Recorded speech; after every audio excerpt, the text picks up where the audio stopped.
The other day we got the official live stream for the 2.5 patch, a patch I am personally excited for because it brings arguably the strongest character in the game, Feixiao. So in today's video, we're going to go over her kit, how to play her properly to get the most out of her, builds, and best teammate options for her. So without further ado, let's dive in. Her basic attack, Bolt Sunder, is your typical run-of-the-mill attack, dealing damage to a single target. Her skill, War Axe, sees Feixiao swing her massive axe against a single target, dealing massive damage, while also immediately launches one instant of her talent's follow-up attack against the enemy that was just attacked. Speaking of that talent, Thunder Hunt states that Feixiao will gain 1 point of flying orises for every 2 attacks done by allies, and that you can activate the ultimate with 6 stacks of flying orises with a max of 12 stacks. Additionally, whenever one of Feixiao's teammates attacks, Feixiao will launch one follow-up attack against the primary target, and if that primary target isn't already defeated, then the follow-up attack does damage to a random enemy instead, and that counts as one other instance of her talent's attack point stacking towards 1 stack of flying orises. This follow-up attack can also be triggered once per turn, and the turn resets on Feixiao's next attack. When performing the follow-up attack, Feixiao's damage is increased by 60%, lasting for 2 turns. Now we need to talk about Feixiao's ultimate, as much like Acheron's ultimate is very unique and unlike any other ultimate before. While using her ultimate, Feixiao will ignore the enemy's weakness type in order to reduce the target's toughness.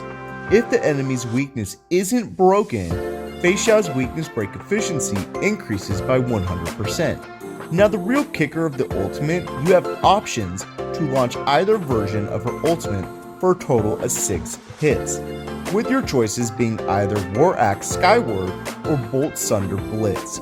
War Axe Skyward version increases damage against enemies who are not weakness broken, while the Bolt Sunder Blitz increases damage against enemies with weakness broken. Keep in mind that while performing the ultimate, you have the option to swap attack versions. So if you manage to break an enemy's toughness in the middle of your ultimate, you can then switch to the attack version to maximize your overall damage. Feixiao also has some great traces. Heaven Path allows you to start the fight with 3 stacks of flying orises, and if you don't launch your talent's follow-up attack, you will gain 1 towards the number of attacks needed to get another flying orises attack. Next is her Form Shift trace, and it states that when you are using your ultimate to do damage, it is considered as follow-up attack damage, and that all follow-up attacks that Feixiao performs, their crit damage increases by 36%. Finally is her Bolt Catch trace, which states that when you perform your skill, your attack increases by 48%, lasting for 3 turns. So you can see that Feixiao will be doing massive amounts of damage, and ideally, you want to perform your skill right before you jump into your ultimate to allow the maximum amount of damage possible. Now, a lot of people are comparing Feixiao to Acheron, and rightfully so, due to the massive amount of damage output, and unlike Acheron, who is hindered with Lycone options, because Feixiao is of the Hunt path, Acheron's flaw doesn't affect Feixiao. If anything, Feixiao has a massive pool of Lycones to pull from.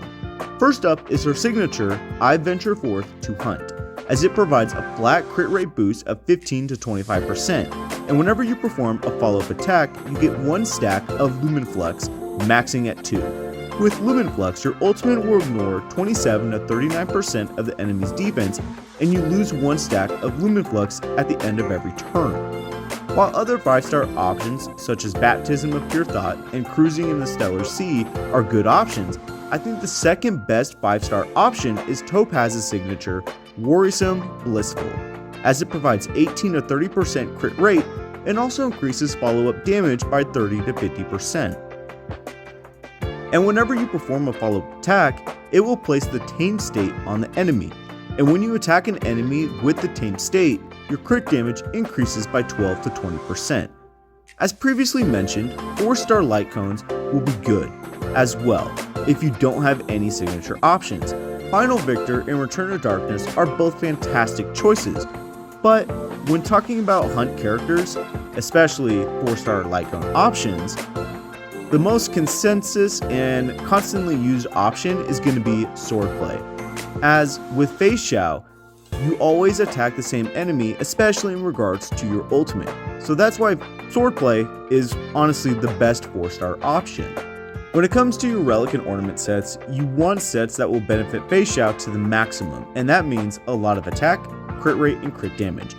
So with that in mind, I believe the best set is the Wind Soaring Valorous set, as it provides 12% attack boost at 2 pieces, but the more important part is at 4 pieces. You not only increase your crit rate by 6%, but after you perform a follow-up attack, you increase your ultimate damage by 36% for 1 turn. Another option you can run is the Ash Blazing Grand Duke set, as it boosts damage dealt by follow-up attacks by 20%, and for every follow-up attack performed, your attack stat increases by 6% for 8 times. Ornament sets are more plentiful, as both the Duran set and the Inzuma sets, I believe, are best in slots, because based on both Feixiao's kit and teams, these sets will be constantly triggered. Another set worth noting is the Salsado set, as once your crit rate reaches 50%, both your follow-up attacks and ultimate will be dealing 15% more damage. For your substats, here's the ideal stats. You want your body piece to be crit rate, you want speed boots, your spear should be wind damage, but if you aren't lucky on your substats, either crit rate or damage works fine. And finally, your rope should be attack percentage. Now this is the fun and not so fun part. The reason why is because while Feixiao is capable to be put on any team, as the path restriction for follow-ups doesn't come into effect, when you start brainstorming comps, you instantly think of Robin as your Harmony Giga support, as Robin is the follow-up attack booster, with other options being Ruanmei and Sparkle.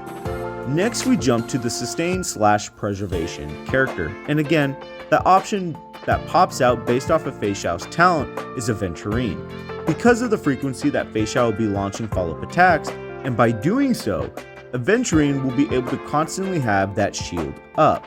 Some other possible options would be Huohua being able to boost Feixiao's attack even further, and Fushwen mitigating damage for the entire team.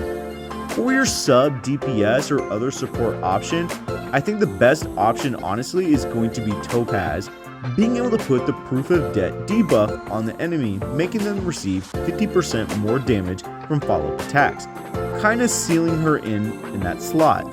But other options could include Dr. Ratio for typing and possibly Yun Li for more broad damage capabilities. Overall, I believe that Feixiao is kind of a must-summon character with the damage she is able to provide regardless of anyone's account looks like. The biggest plus side for Feixiao is in regards to her talent, and honestly, you don't need other follow-up attackers to be able to bring out those attacks, which cements, in my thinking, that Feixiao will be a tier 0 character moving forward.